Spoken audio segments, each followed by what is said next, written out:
माघ मातम 26वां अध्याय। पति कहने लगे कि हे प्रेत, तुमसे सारस के वचन किस प्रकार और क्या सुने थे, सो कृपा करके कहिए। प्रेत कहने लगा कि इस वन में कोहरा नाम की नदी पर्वत से निकली है। मैं घूमता घूमता उस नदी के किनारे पहुंचा और थकावट दूर करने के लिए वहां पर ठहर गया। उसी समय लाल मुख और तीखे दांतों वाला एक बड़ा बंदर वृक्ष से उतर कर जल्दी से वहां पर आया जहां एक सारस सोया हुआ था। उस चंचल बंदर ने कई एक पक्षियों को देखकर उस सोए हुए सारस को दृढ़ता से पैरों से पकड़ लिया और तो सब पक्षी उड़ गए, वहां से चले गए, परंतु सारसी भयभीत होकर विलाप करते हुए वहीं ही रुक गई। नींद के दूर होने तथा भय से नेत्र खोलकर सारस ने बंदर को देखा और मधुर वाणी से कहने लगा कि ये बंदर, तुम बिना अपराध मुझको क्यों दुख देते हो? इस संसार में राजा भी केवल अपराधियों को ही दंड देता है। तुम्हारे जैसे श्रेष्ठ प्राणी किसी को पीड़ा नहीं देते और हम अहिंसक और दूसरों के कर्मों को नहीं देखते। जल की काई खाने वाले, आकाश में उड़ने वाले, वन में रहने वाले, अपनी स्त्री से प्रेम करने वाले, दूसरों की स्त्री को त्यागने वाले, दूसरों की बुराई से दूर रहने वाले, चोरी न करने वाले, बुरों की संगति से वर्जित, किसी को कष्ट ना देने वाले हैं। सो इस प्रकार मुझे निरपराधी को हे बंदर छोड़ दो। मैं तुम्हारे पहले जन्म के वृतांत जानता हूँ। यह वचन सुनकर वह बंदर उसको छोड़कर दूर बैठ गया और कहने लगा कि तुम मेरे पूर्व जन्म का वृतांत को कैसे जानते हो? तुम अज्ञानी पक्षी हो और वन में घूमने वाले हैं। मैं वन में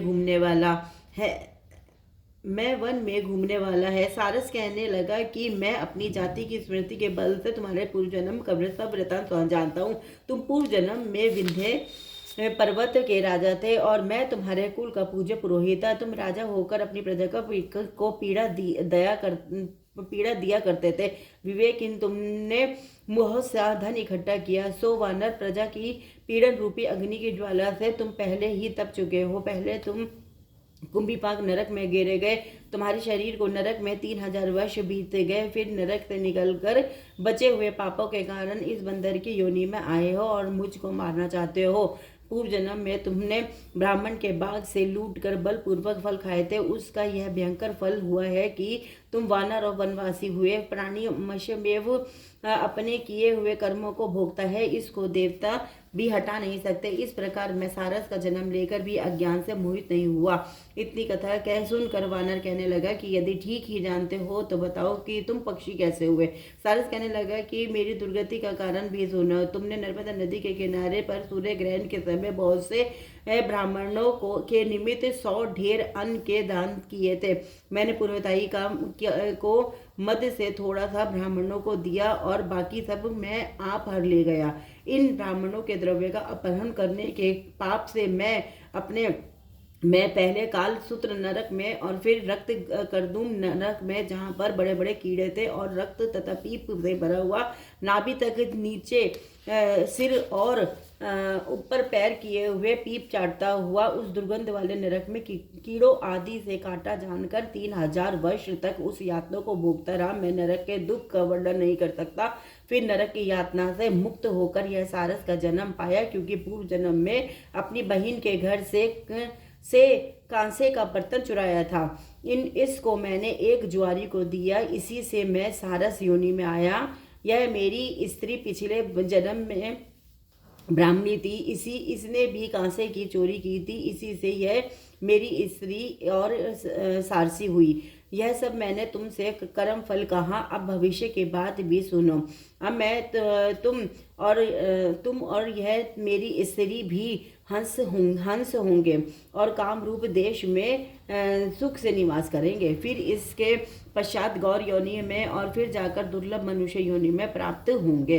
इसमें मनुष्य पाप और पुण्य दोनों ही कर सकता है। इस प्रकार शिव की माया से यह सारा जगत मोह को प्राप्त होता है। न केवल हम ही परंतु इस संसार के सभी जीव प्रवृत्ति मार्ग में फंसकर अच्छे और बुरे कर्म करते और उनका फल भोगते हैं। इसीलिए सब प्राणियों को धर्म का सेवन करना चाहिए।